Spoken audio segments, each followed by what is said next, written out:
Welcome to the Lost Tartarian Manuscripts. What you're about to see isn't just ancient text. It's powerful knowledge long hidden and now ready to be revealed. These manuscripts contain the deepest secrets the Tartarians used to master their thoughts, emotions, and energy, and ultimately reality itself teaching us how to do the same. Each symbol and word on these pages was crafted by minds that understood the deeper forces of life, the power of air, water, earth, and fire. Our team has translated these manuscripts so that for the first time this knowledge can be shared with the world. Over the next 100 parts, you'll learn step-by-step methods to harness your mind, control your emotions, and tap into the forces that shape reality. This knowledge is not just ancient, it's practical, powerful, and ready for you to use. So let's begin. To the Tartarians, thought was more than a function of the mind. It was a force, a principle, a presence with its own essence and substance. Thought was not something that happened within, it was something that happened through. Like air, thought is unseen, but it fills, it moves, it expands.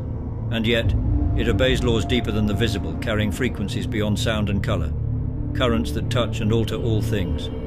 The first key to understanding thought as the Tartarians did is this: thought is alive. Each thought you hold is like a being vibrating in and out of existence, creating echoes beyond the physical. They knew that our minds are not containers of thought, but vessels for these living energies, these currents of air that flow in and around us, binding us to a realm unseen, but deeply felt. To shape thought was to engage in something holy, something resonant with the fabric of existence itself. In their teachings, the Tartarians didn't aim to control thought in the way we might think of control. For them, thought control meant communion, an understanding that thoughts breathe just as we do, that they need space, attention, even reverence. This is why they never silenced their minds, but instead brought thoughts into alignment with higher vibrations, elevating them beyond what is common. The first principle they practiced is thought as breath. They understood that each breath is like the brush of air on an ancient instrument, tuning thoughts to the music of the soul. Each inhale, each exhale is a movement of air that draws thought from a formless state into shape, and from shape into form. In their meditation, they didn't focus on thought but breathed it into existence with purity, shaping it into something close to a soundless word, a silent expression. The goal wasn't clarity but purity, a process of drawing thought out of shadow into light, stripping it of impurity until it vibrated as a perfect tone in the inner ear. The second principle is thought as element. Thoughts weren't viewed as disconnected or singular, but as interwoven with the elements. They knew each thought was linked to all things, like strands of energy binding each moment to the next. When they thought of the element of air, they saw it not merely as movement, but as a bridge connecting the individual with the universal. Each thought was an expression of this element, taking its form and shape from the larger currents of life itself. In thinking, they merged with the air of the universe, allowing their minds to drift and settle like clouds, taking shape across an endless sky.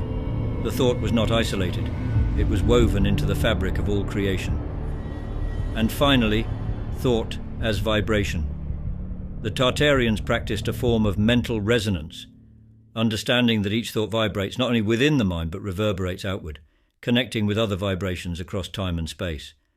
They saw every thought as an offering, vibrating outward, drawing similar energies and attracting like-minded patterns.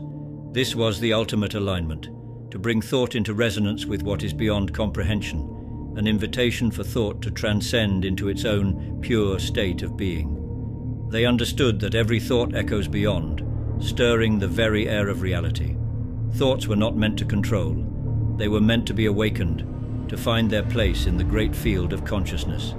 To think, truly, was to connect, to bind, to weave. Thought was breath, was life, was air itself, uniting the visible with the invisible. These are the Tartarian teachings on thought, a mystery revealed not to be controlled, but to be revered. Thoughts are the life of the unseen, breathed into being, joining us to something infinite.